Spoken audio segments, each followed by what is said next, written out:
അയോധ്യയിലെ രാമക്ഷേത്രത്തിന്റെ പ്രതിഷ്ഠാ ചടങ്ങിനെതിരെ വിമർശനമുയർത്തി മുഖ്യമന്ത്രി പിണറായി വിജയൻ.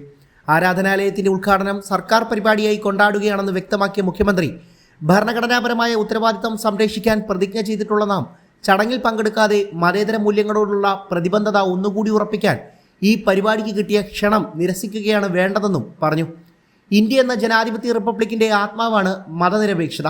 ദേശീയ പ്രസ്ഥാനത്തിന്റെ കാലം മുതൽ നമ്മുടെ രാജ്യത്തിന്റെ സ്വത്വത്തിന്റെ ഭാഗമാണ് മതനിരപേക്ഷത.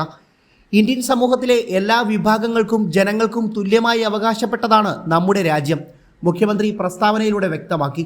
നെഹ്റു പറഞ്ഞതുപോലെ ഇന്ത്യൻ മതനിരപേക്ഷത എന്നാൽ മതത്തെയും ഭരണ സംവിധാനത്തെയും വേർതിരിക്കുക എന്നതാണ്.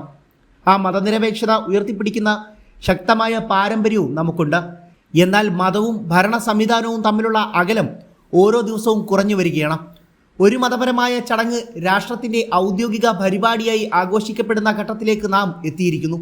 ആ ചടങ്ങിൽ പങ്കെടുക്കാനുള്ള ക്ഷണം നിരസിക്കുന്നതിലൂടെ ഭരണഘടനയെ സംരക്ഷിക്കാൻ പ്രതിജ്ഞയെടുത്തവർ എന്ന നിലയിൽ ഇന്ത്യയുടെ മതനിരപേക്ഷ സ്വഭാവത്തോടുള്ള നമ്മുടെ പ്രതിബദ്ധത ഒരിക്കൽ കൂടി ഉറപ്പിക്കുകയാണ് വേണ്ടതെന്നും മുഖ്യമന്ത്രി കൂട്ടിച്ചേർത്തു. അതേസമയം BJP ലോക്സഭാ തെരഞ്ഞെടുപ്പിലെ രാഷ്ട്രീയ ആയുധം ഉറപ്പിച്ചു കഴിഞ്ഞുവെന്നും CPM സംസ്ഥാന സെക്രട്ടറി MV ഗോവിന്ദനും പ്രതികരിച്ചു. ഹിന്ദുരാഷ്ട്രം സ്ഥാപിക്കുമെന്ന പ്രഖ്യാപനമാണ് അയോധ്യയിൽ കണ്ടത്. മതനിരപേക്ഷ രാജ്യത്ത് ഒരിക്കലും സംഭവിക്കാൻ പാടില്ലാത്ത കാര്യമാണ് ഇന്ന് നടന്നിട്ടുള്ളത്. മോഹൻ ഭാഗവതാണ് ഭരണത്തലവരെന്ന് RSS പരസ്യപ്പെടുത്തുകയും ചെയ്തുവെന്നും ഗോവിന്ദൻ മാസ്റ്റർ പ്രതികരിച്ചു. രാജ്യം നേരിടുന്ന അത്യാപത്തിനെ പ്രതിരോധിക്കാനുള്ള പ്രതിരൂപങ്ങൾ വളർത്തിയെടുക്കണമെന്നും A വിജയരാഘവനും അവകാശപ്പെട്ടു. രാജ്യം സാമ്പത്തിക തകർച്ചയും ജനാധിപത്യ തകർച്ചയും നേരിടുകയാണ്. സമ്പത്ത് ചില പ്രമാണിമാരിൽ കേന്ദ്രീകരിക്കുകയാണ്. ഓഹരി കമ്പോളത്തിലെ ഏറ്റക്കുറച്ചിലിനനുസരിച്ച് രാജ്യം അഭിവൃദ്ധിപ്പെട്ടുവെന്നാണ് പ്രചരണം.